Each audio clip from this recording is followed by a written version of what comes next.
मैं पिंटू कुमार। आज हम बात करेंगे ट्वेल्थ फेल मूवी के बारे में। ट्वेल्थ फेल मूवी को आए हुए बहुत साल हो गए, फिर भी आज हम उस पर चर्चा करेंगे। एक व्यक्ति की जीत या व्यवस्था की हार, सामूहिक हार। एक विद्यार्थी का सरकार से सीधे सवाल। आज जब पूरा देश ट्वेल्थ फेल मूवी देखकर तालियां बजा रहा है और रीस्टार्ट के नारे लगा रहा है, तब एक राजनीतिक विज्ञान का विद्यार्थी होने के नाते मेरे मन में कुछ ऐसे सवाल उठ रहे हैं जिनका जवाब शायद ही किसी सरकारी फाइल में नहीं है। हम मनोज कुमार शर्मा की सफलता का जश्न तो मना रहे हैं, लेकिन क्या हमने उस सिस्टम का पोस्टमार्टम किया जिसने उसे एक रोटी के लिए तरसा दिया? सवाल नंबर 1, क्या संघर्ष ही योग्यता का पैमाना है? सरकार से मेरा पहला सवाल है, क्या एक छात्र को अपनी योग्यता साबित करने के लिए अमानवीय परिस्थितियों से गुजरना अनिवार्य होना चाहिए? मनोज को आटा चक्की पर सोना पड़ा, धोबी घाट पर काम करना पड़ा और भूखा रहना पड़ा। क्या एक लोक कल्याणकारी राज्य के रूप में हमारी यह हार नहीं है कि एक मेधावी मस्तिष्क को बुनियादी सुविधाओं के लिए अपनी ज़िंदगी के सबसे कीमती साल दांव पर लगाने पड़ते हैं? संविधान का अनुच्छेद 21, right to life and dignity, क्या केवल कागजों के लिए है? सवाल नंबर 2, समान अवसर का ढोंग कब तक? राजनीति विज्ञान में हम इक्वालिटी ऑफ अपॉर्चुनिटी पढ़ते हैं, लेकिन फिल्म में साफ दिखाया कि एक तरफ वे छात्र हैं जिनके पास दिल्ली के महंगे कोचिंग सेंटर और वातानुकूलित कमरे हैं, और दूसरी तरफ मनोज जैसे छात्र हैं जिनके पास किताब खरीदने के पैसे भी नहीं। मेरा सरकार से सवाल है, क्या आपकी नीतियाँ केवल उन लोगों के लिए है जो सांस्कृतिक पूंजी लेकर पैदा हुए हैं? ग्रामीण और गरीब छात्रों के लिए डिजिटल डिवाइस और संसाधनों की कमी को दूर करने के लिए ठोस कदम कब उठाया जाएंगे? क्या रीस्टार्ट का अधिकार केवल उन्हें ही है जिनके पास पीछे मुड़कर देखने के लिए परिवार का सहारा है? सवाल नंबर 3, नकल माफिया और संस्थानों की शरण। फिल्म की शुरुआत ही नकल से होती है। यह केवल एक स्कूल की कहानी नहीं, बल्कि यह हमारे प्रशासनिक ढांचे तंत्र की विफलता है। सरकार से सवाल, जब एक विधायक या रसूखदार व्यक्ति शिक्षा व्यवस्था को अपनी जागीर बना लेता है, तब राज्य का इकबाल कहाँ चला जाता है? क्या आज भी पेपर लीक और नकल माफिया ख़त्म हुए हैं? अगर नहीं, तो एक ईमानदार छात्र के संघर्ष की कीमत क्या रह जाती है? सवाल नंबर 4, क्या सिविल सेवा की एकमात्र रास्ता है? व्यवस्था ने ऐसी माहौल बना दिया है कि हर युवा केवल लाल बत्ती और शक्ति के पीछे भाग रहा है। सवाल सरकार निजी क्षेत्र में सम्मानजनक और सुरक्षित रोजगार पैदा करने के में विफल क्यों रही? क्योंकि एक युवा को अपनी रचनात्मक ऊर्जा के 10 साल केवल एक ऐसी परीक्षा में झोंकने पड़ते हैं जहां सफलता की दर 0.1% भी नहीं है। क्या यह देश की मानव संसाधन ह्यूमन कैपिटल की बर्बादी नहीं? नौकरी के बाद की जवाबदेही। मान लीजिए एक गरीब लड़का संघर्ष करके अधिकारी बन गया। मेरा सवाल, क्या गारंटी है कि वह सिस्टम में जाकर वैसे ही नहीं बन जाएगा जिससे वह लड़कर आया था? क्या सरकार के पास ऐसे कोई तंत्र हैं जो अधिकारियों की सहानुभूति और नैतिकता का ऑडिट कर सके, या हम केवल ट्वेल्थ फेल जैसी मूवी को टैक्स फ्री करके अपनी जिम्मेदारी से इतृषि कर लेंगे? निष्कर्ष, हमें सुपर हीरो नहीं, सिस्टम चाहिए। हमें ऐसे भारत की ज़रूरत नहीं है जहां हजारों युवाओं को अपनी सफलता के लिए भिखारी बनना पड़े। हमें एक ऐसी व्यवस्था चाहिए जहां शिक्षा सुलभ हो, परीक्षा पारदर्शी हो और अवसर समान हो। सरकार को जवाब देना होगा, क्या आप अगले मनोज के संघर्ष को कम करने के लिए तैयार हैं, या आप चाहते हैं कि आने वाली पीढ़ियां भी इसी नर्क की चक्की में पिसती रहे और हम बस सिनेमा हॉल में बैठकर उनकी मजबूरी पर तालियां बजाते रहें? भ्रष्टाचार की जड़ें और सत्ता का तमाशा। एक विद्यार्थी का व्यवस्था के चरित्र पर प्रहार। फिल्म के उस दृश्य को याद कीजिए जहां एक पुलिस अधिकारी नकल रोकने या आए ईमानदार अफसर को ही कमरे में बंद कर देता है। यह केवल एक दृश्य नहीं, बल्कि भारत के प्रशासनिक ढांचे, एडमिनिस्ट्रेटिव स्ट्रक्चर की कड़वी सच्चाई है। यहाँ से सरकार के लिए मेरे अगले तीखे सवाल शुरू होंगे। सवाल नंबर 6, ईमानदारी का गला घोटने वाला तंत्र क्यों? सरकार, मेरा सीधा सवाल है, क्या आपकी व्यवस्था ईमानदार लोगों की सुरक्षा देने में सक्षम है? मनोज ने जब नकल के खिलाफ आवाज़ उठाई तो उसे सिस्टम ने पुरस्कृत करने की बजाय प्रताड़ित किया। आज भी जब कोई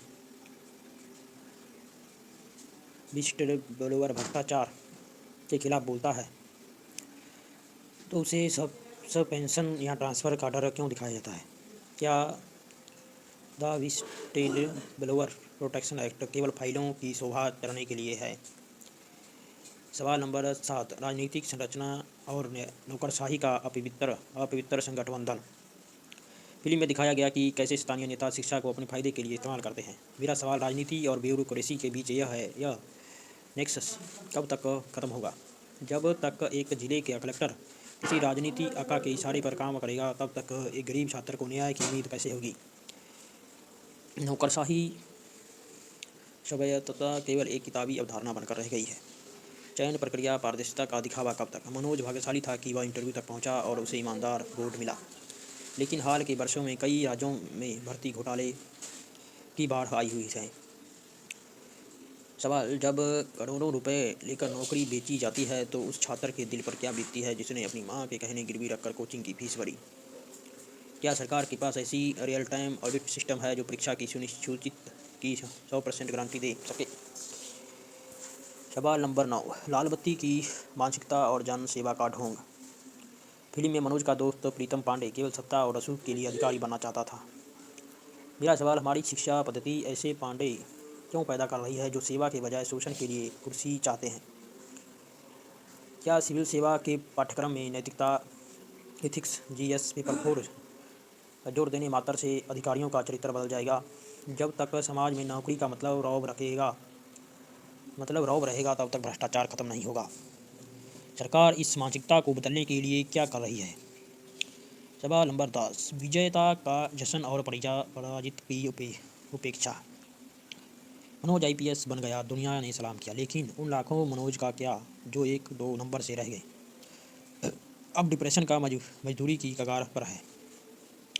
सवाल, सरकार उन विफल छात्रों के लिए वैकल्पिक करियर मार्ग बनाने में क्यों पिछड़ रही है?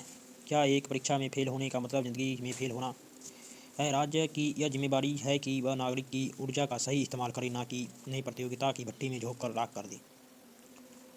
शिक्षा का बाजारीकरण या योग्यता का कत्ल, एक विद्यार्थी का आर्थिक विषमता पर तीखा प्रहार।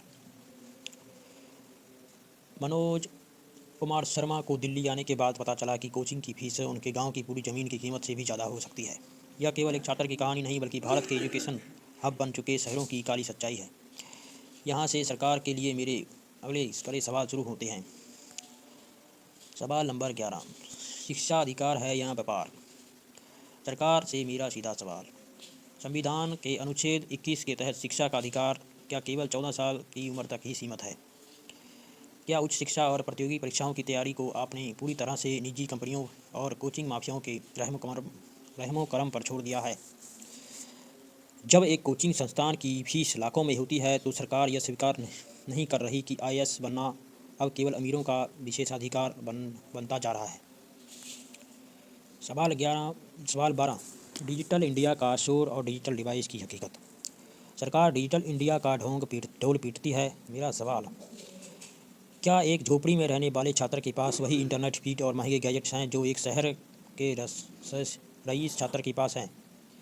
12th फेल में मनोज के पास लाइब्रेरी जाने तक के पैसे नहीं थे। आज सूचनाएं ऑनलाइन तो है, लेकिन क्या सरकार ने उन डिजिटल संसाधनों पर तक गरीब की मुफ्त पहुंच सुनिश्चित की है, या डिजिटल डिवाइस ही नया वर्ग संघर्ष है? सवाल 13, लोन का जाल और छात्र की मानसिक प्रताड़ना।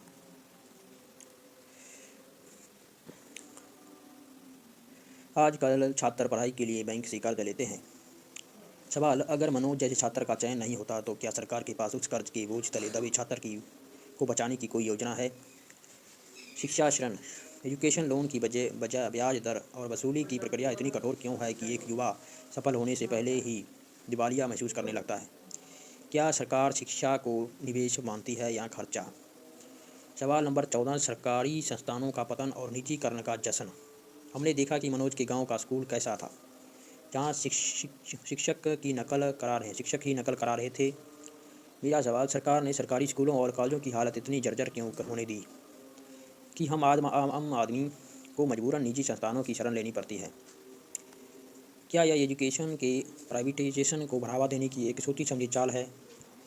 जब सरकारी का मतलब बेकार और प्राइवेट का मतलब क्वालिटी हो जाए तो समझ लेना चाहिए कि लोकतंत्र खतरे में है। सवाल नंबर 15, कोचिंग सेंटरों का नियमन। क्यों रेगुलेशन क्यों नहीं? कोचिंग सेंटरों का रेगुलेशन क्यों नहीं? दिल्ली के ओल्ड राजेंद्र नगर और मुखर्जी नगर जैसे इलाकों में छात्र नरकीय स्थितियों में रहते हैं। छोटे छोटे कमरों का किराया 15-20 हज़ार है। सवाल, सरकार इन मकानों मालिकों और कोचिंग संस्थानों की लूट पर लगाम क्यों नहीं लगाती? क्या इन इलाकों का कोई सोशल ऑडिट होता है?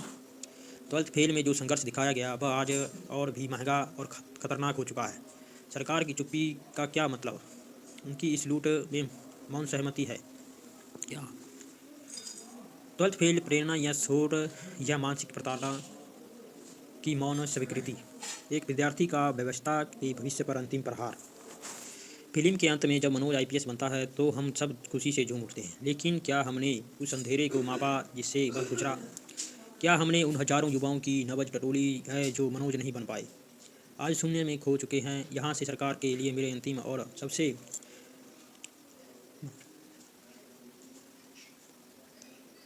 मर्मस्पर्शी सवाल शुरू होते हैं। सवाल नंबर 16, प्रतियोगिता या आत्मघाती दौर? सवाल से मेरा सीधा सवाल है, क्या आपकी सरकार से मेरा सीधा सवाल है, क्या आपकी सफलता का पैमाना केवल चयन की सिलेक्शन ही है? ट्वेल्थ फेल में दिखाया गया असफलता का डर इंसान को किस हद तक तोड़ देता है? आज भारत में छात्र आत्महत्याओं, स्टूडेंट सुसाइड की दर दुनिया में सबसे अधिक क्यों? क्या सरकार ने कभी यह सोचा कि एक ऐसी परीक्षा पद्धति जो 99% युवाओं को असफल घोषित कर देती है वह देश के आत्मविश्वास को कितना नुकसान पहुंचा रही है? सवाल 17, मानसिक स्वास्थ्य मेंटल हेल्थ पर चुप्पी क्यों? मनोज के पास श्रद्धा और पांडे जैसे दोस्त थे, लेकिन हजारों छात्र दिल्ली या प्रयागराज के 10x10 के कमरों में अकेलेपन से लड़ रहे हैं। मेरा सवाल, क्या सरकार के पास इन कोचिंग हब्स में छात्रों के मानसिक स्वास्थ्य के लिए कोई अनिवार्य नीति है? क्या वहाँ काउंसलिंग सेंटर्स हैं? जब एक छात्र डिप्रेशन में होता है तो राज्य उसे केवल आंकड़ा क्यों मानता है? क्या सफलता की कीमत मानसिक शांति की बलि चढ़ा कर चुकाई जाएगी? मेरा 18वां सवाल, उम्र की सीमा और अवसरों का अंत। मनोज के पास अंतिम अवसर लास्ट टाइम था। सवाल, सरकार उम्र की सीमा और प्रयासों की संख्या को लेकर इतनी कठोर क्यों है, जबकि हमारी अर्थव्यवस्था में सम्मानजनक नौकरियों का अकाल है? एक युवा जो अपनी ज़िंदगी के 10 साल देश की व्यवस्था को समझने में लगा देता है, उसे परीक्षा के बाद अकुशल मानकर सड़क पर क्यों छोड़ दिया जाता है? क्या उनके अनुभव का उपयोग करने के लिए सरकार के पास कोई लेटरल एंट्री या पॉलिसी रिसर्च का ठोस ढांचा है? सवाल 19, राष्ट्र निर्माण में युवाओं की बलि कब तक? हम कहते हैं कि युवा राष्ट्र के निर्माता हैं। मेरा सवाल, क्या राष्ट्र निर्माण का मतलब युवाओं को बेरोजगारी के दलदल में धकेलना है? जब एक चपरासी की नौकरी के लिए पीएचडी और एमए पास छात्र लाइनें में लगते हैं तो क्या यह सरकार की आर्थिक नीतियों का सबसे बड़ा फेलियर नहीं है? क्या हम केवल ट्वेल्थ फेल जैसी फिल्मों से राष्ट्र निर्माण करेंगे या वास्तव में युवाओं को गरिमापूर्ण कार्य प्रदान करेंगे? सवाल नंबर 20, अंतिम सवाल, क्या व्यवस्था खुद को रिस्टार्ट करेगी? मनोज ने रिस्टार्ट किया और जीत गया। मेरा अंतिम सवाल, क्या सरकार और प्रशासन में बैठे लोग अपनी सड़ चुकी मानसिकता को रिस्टार्ट करेंगे? क्या वे नकल माफिया को ख़त्म करेंगे? क्या वे शिक्षा को व्यापार से मुक्त करेंगे? क्या वे ऐसी व्यवस्था बनाएंगे जहां किसी भी गरीब छात्र को अपनी पढ़ाई के लिए भिखारी ना बनना पड़े? अंत में मेरी आवाज़ मेरा अधिकार, एक विद्यार्थी के रूप में मैं यह लेख केवल ट्वेल्थ फेल पर चर्चा के लिए नहीं लिख रहा, बल्कि यह उन करोड़ों युवाओं की चीख है जो व्यवस्था की चक्की में पिस रहे हैं। हम प्रेरणा के भूखे नहीं, हम न्याय और अवसर के भूखे हैं। सरकार याद रखे कि जब युवा सड़कों पर रिस्टार्ट करने के नारे लगा रहे हैं तो वह केवल परीक्षा की बात नहीं करता, वह व्यवस्था बदलने की बात करता है। धन्यवाद। मैं पिंटू कुमार, मिलता हूँ आपको अगली चर्चा में।